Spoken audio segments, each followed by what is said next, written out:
Good morning, boys and girls. Today we're going to be working on direct and indirect objects. So the first thing you're going to do is you're going to take this sheet and you're going to cut 3 different rectangles out. The first one is up here, and you just cut the rectangle all the way around. The second one is the second box, and cut all the way around the rectangle. And then the third one, all the way around the rectangle. Next, you're going to cut just on these dotted lines for each of the second 2 rectangles. So just on the dotted line, so it only goes up to this point and then down to this point. Down to this point and up to this point. So now, we're going to go ahead and glue down. Now, listen carefully to these directions on what you're going to glue down. You're going to take the direct objects and indirect objects, and you're only going to glue down on the middle rectangle. So just this middle rectangle is what's going to be glued, because we're going to have this flap open and this flap open. All right, and we're going to put that all the way at the top of our notebook. So let's go ahead and talk about direct objects. If you look at the picture, you can see that it's actual things.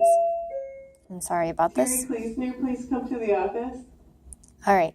So it's actual things. So underneath the flap, we're going to write the receiver of the action, and it answers who or what.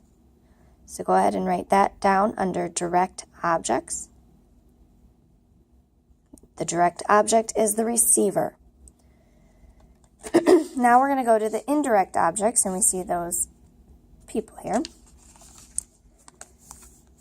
And an indirect object is someone or something that's affected by the action of the verb.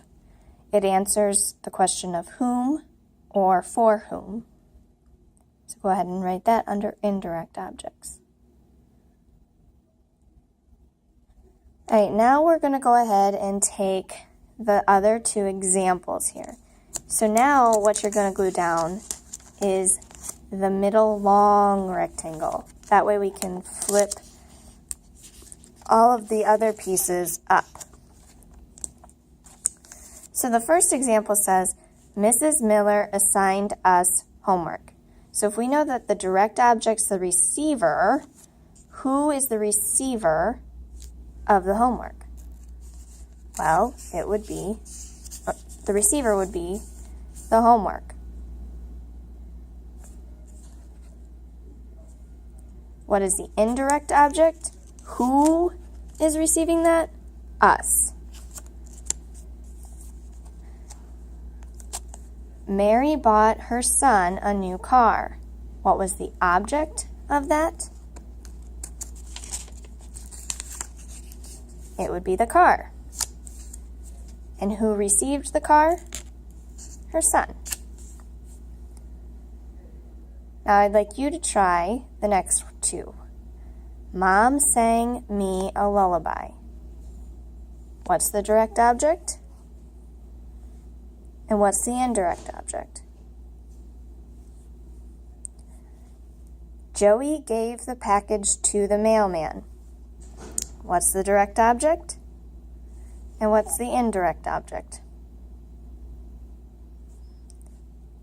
Now that you had a chance to try them, let's look at if you got the correct answers. Mom sang me a lullaby. So the direct object would be the lullaby. Who did she sing it to? Well, she sang it to me. Joey gave the package to the mailman. What was the object that he gave? The package. And who did he give it to? The mailman. Now you're going to have a sheet to do on direct and indirect objects, where we're going to find the subjects, the verbs, and then the indirect objects and the direct objects. All right, good luck.